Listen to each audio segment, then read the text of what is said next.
বন্ধুরা, আজকে আমি একটা নতুনভাবে রেসিপিটা করার চেষ্টা করলাম। রেসিপিটা সবারই চেনা, চিকেনের এই রেসিপি। তবে আপনারা সবাই তো নাম শুনেছেন বা খেয়েছেন জিরা রাইস বা জিরা দিয়ে অনেক কিছু রান্না। তবে জিরা চিকেন এটা হয়তো অনেকে খেয়েছেন বা অনেকে তৈরি করেছেন বা অনেকে জানেন না।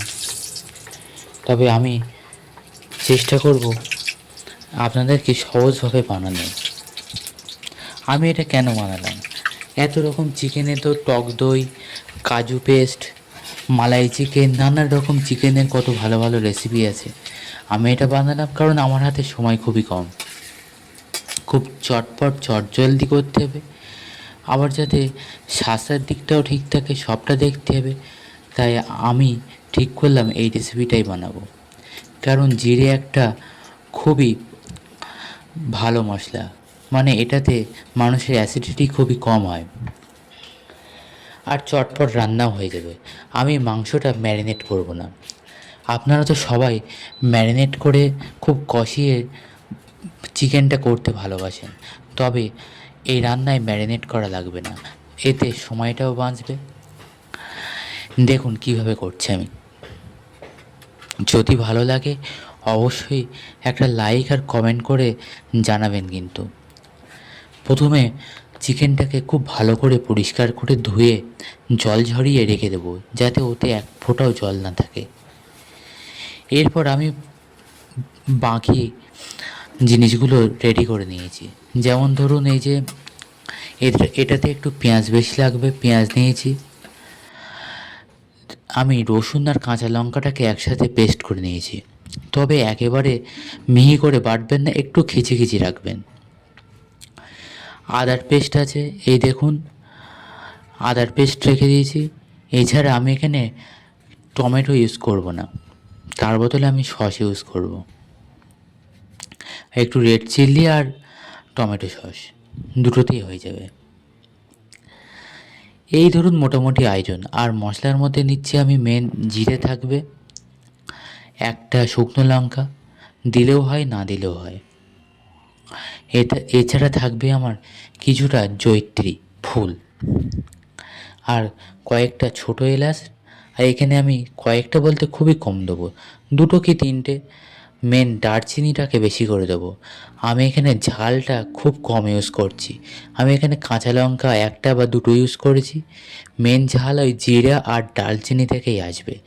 মানে আমাদের শুকনো লঙ্কার গুঁড়ো বা লঙ্কা থেকে যে অ্যাসিডিটি হওয়ার সম্ভাবনা থাকে সেটাও অনেক কমে যাবে।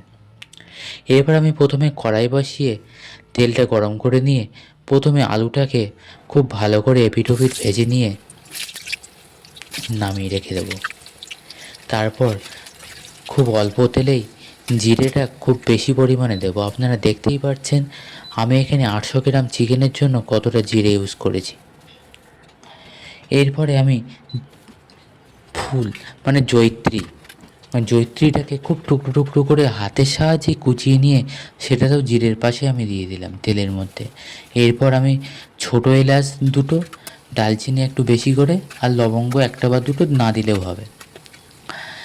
আর সামান্য একটু, খুব সামান্য, যেটা আদা মানে কাঁচা লঙ্কা রসুনের পেস্ট থেকে খুব সামান্য একটু নিয়ে তেলের উপর দিয়ে সবগুলো এবার নাড়তে থাকবো। বন্ধুরা, এর ফ্লেভার, প্রথমেই যে ফ্লেভারটা আসবে সেটাই পুরো রান্নাটাতে টেনে নেবে। অসাধারণ একটা সেন্ট, আর ঝালটাও চলে আসবে এখানে। এরপর খানিক সময় নাড়ার পরে এরপর আমি পেঁয়াজগুলোকে দিয়ে খুব সুন্দর করে লাল লাল করে ভেজে নেব। পেঁয়াজগুলো অনেক সময় ধরে ভাজতে হবে, প্রায় বেরেস্তার মতন করে ভেজে নেব। তারপর আমার কাছে যে জল ঝরানো চিকেনগুলো আছে সেই চিকেনগুলো খুব, এরপরে যখন আমরা তুলবো পাত্র থেকে খেয়াল রাখবো যেন একদমই জল না ওঠে। একদম একটা একটা করে চিকেনগুলো তেলের ওপরে দেবো, দিয়ে এরপরে আমরা নাড়তে থাকবো। খুব সুন্দর করে মশলার সাথে চিকেনগুলো ভালো করে মিশিয়ে নিয়ে 5 মিনিট মতন নাড়বো। তারপরে আমরা একটা ঢাকনা দিয়ে ঢেকে দেবো। এরপর ঢেকে রেখে প্রায় 2 মিনিট 3 মিনিট পর পর ঢাকনাটা তুলে আবার নাড়বো। এরকম করে নাড়াতে কী হবে, মাংসটা আমাদের প্রায় 70% কুক হয়ে যাবে। তারপরে আমরা এখানে আমাদের কাছে যে থাকবে কাঁচা লঙ্কা রসুনের বাকি পেস্ট। এরপরে আমরা দিয়ে দেবো, মানে মাংস আর তেলের মধ্যে আমরা দিয়ে দেবো। প্রথমে দিলে কী হতো, এই রসুনটা খুব তাড়াতাড়ি পুড়ে যায়, সেন্টটা আরও নষ্ট হয়ে যেত। এরপরে রসুনটা দিয়ে খুব ভালো করে কষাতে থাকবো, রসুনের কাঁচা গন্ধটা যাতে একদমই না পাওয়া যায়। এরপর আমরা খুব সুন্দর করে নাড়ব, নাড়তে নাড়তে এরপরে যখন রসুনের কাঁচা গন্ধটা চলে যাবে তখন আদাটাও দিয়ে দেবো। আদাটা দিয়ে নেড়ে এরপর আবার ঢাকনা দেবো, দিয়ে এরকমভাবে কিছু সময় ধরে নাড়তেই থাকবো। তারপরে অলমোস্ট প্রায় 80% যখন কুক হয়ে যাবে তখন আমরা এক্ষেত্রে অ্যাড করব একটু লবণ। হ্যাঁ, লবণটা আমরা যদি আগে দিয়ে দিতাম কী হতো, লবণ দিলে একটু জল ছাড়ে, টেস্টটা একটু হেরফের হতে পারতো, সেই জন্য লবণটা আমরা শেষে ইউজ করব। আর এরপরে আমরা মেন যে আকর্ষণ থাকবে আমাদের রেড চিল্লি, সেটা আমরা এখানে দিয়ে দেবো। এরপরে আমরা জিরের গুঁড়োটা আর ইউজ করব না, 1-2 চামচ ধনের গুঁড়ো দেবো, আর একটু টমেটো সস দিয়ে দেবো। এখানে আমরা 2টো সস ইউজ করলাম,